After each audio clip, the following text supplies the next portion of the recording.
Good morning, friends. In our previous video, we have plotted a velocity time graph of a body which was moving in a constant velocity with zero acceleration.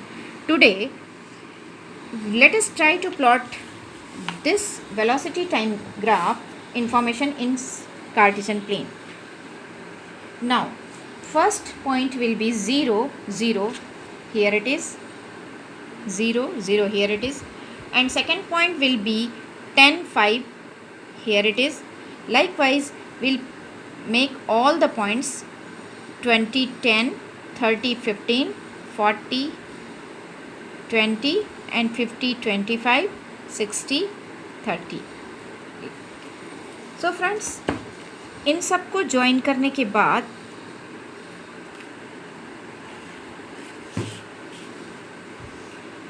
तो हमें एक straight line फिर से मिलती है, but ये straight line x axis के parallel नहीं है, ये एक्स एक्सिस के इंक्लाइंड है एट सर्टेन एंगल पर. सो अब अगर हम जो डेटा हमारे पास हैं उनकी स्टडी करते हैं तो हमें दिखता है कि 5 मीटर वेलोसिटी हर 10 सेकेंड में इंक्रीज़ हो रही है. इसका मतलब ये है कि velocity uniformly increasing, or we can say that the body is moving with a velocity which is uniform increasing. इस केस में हमें acceleration देखना है. We know that the acceleration is the rate of change in velocity. So here velocity is uniformly changing, which means that the acceleration is constant. See here, acceleration is constant because velocity uniformly increasing, acceleration is constant. जब भी हमें ऐसा graph देखने को मिलता है जो कि स्ट्रेट लाइन है लेकिन एक्स एक्सिस के पैरेलल नहीं है, स्लोप के रूप में है जो कि पॉजिटिव है, चूँकि वेलोसिटी इंक्रीजिंग हो रही है इसलिए ये पॉजिटिव है. So that we can conclude that two things. First thing is uniformly increasing velocity and second is acceleration is constant. अगर here velocity of body which is not constant, velocity of body which is not constant, or the body is not in uniform motion, but here the acceleration of the body is constant and body is moving with uniform acceleration. Students, अगर अब हम यहाँ displacement देखेंगे कि अगर कोई body यहाँ है और वो यहाँ से यहाँ तक डिस्प्लेस हो रही है, अगर उसका डिस्प्लेसमेंट यहाँ तक है, ए से बी तक अगर कोई बॉडी मूव कर रही है तो हमें यहाँ देखना है कि उसका डिस्प्लेसमेंट कितना है. सबसे पहले हम एक परपेंडिकुलर ड्रॉ करते हैं जैसा कि हमने पहले भी किया है. बी से हमने एक परपेंडिकुलर ड्रॉ किया और वो टच कर रहा है एक्सिस को सी पॉइंट पर. ए से जो परपेंडिकुलर ड्रॉ किया वो एक्स एक्सिस को डी पॉइंट पर टच करता है. अब हम देखें कि जो डिस्प्लेसमेंट है, displacement will be given by the area under the graph that is A B C D. This area represents the displacement of the body from A point to B point. अब हमें इस displacement को find out करने के लिए ए और B point से perpendicular एक वाई एक्सिस पर भी ड्रॉ करना पड़ेगा जो कि हमें ए और बी पर वेलोसिटी को बताएगा कि जो कि वाई एक्सिस पर दी है. इस ए पॉइंट के परपेंडिकुलर को अगर हम डी सी के पैरेलल थोड़ा सा आगे बढ़ाते हैं तो हमें एक यहाँ ई पॉइंट बनाना होगा. और अब हम देखते हैं कि इस फिगर में हमारे पास दो फिगर दिखाई दे रहे हैं. One is triangle ABE and another one is rectangle AECD. Students, अब हमें अगर डिस्प्लेसमेंट फाइंड आउट करना है तो इन दोनों एरिया, इस फुल एरिया को फाइंड आउट करने के लिए इन दोनों एरिया को हमें फाइंड आउट करना होगा. उसके लिए हम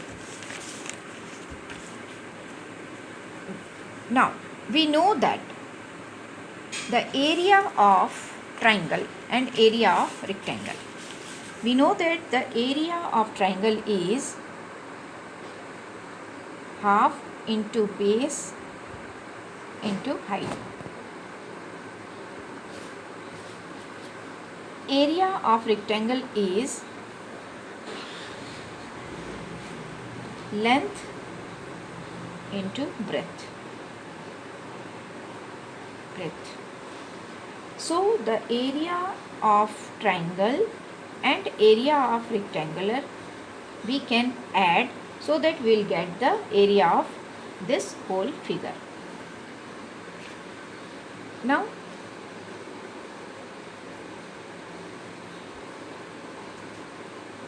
half into here base into height. Base, इस ट्रायंगल का बेस AE, हम AE भी लिख सकते हैं, DC भी लिख सकते हैं, बिकॉज बोथ आर पैरेलल. अगर हम AE को half into AE into height BE, ये एरिया हम ऐड कर दें इसमें लेंथ इंटू ब्रेथ, रेक्टेंगल का length into breadth, length AD, breadth DC. Students, हम AE को DC लिख सकते हैं और DC की वैल्यू फाइंड आउट करने के लिए हमें OC में से DC को माइनस करना होगा.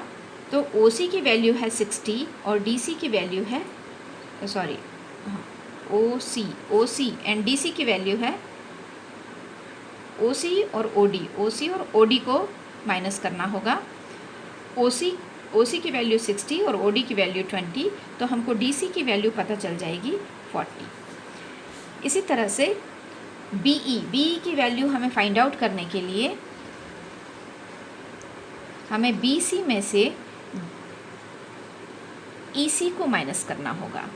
BC की वैल्यू है हियर, BC की वैल्यू, इसीलिए हमने परपेंडिकुलर ड्रॉ किया था 30, और EC की वैल्यू यहाँ से यहाँ तक 10. Students, 30 minus 10 is equal to 20. अब हमारे पास दोनों वैल्यू हैं BE एंड DC.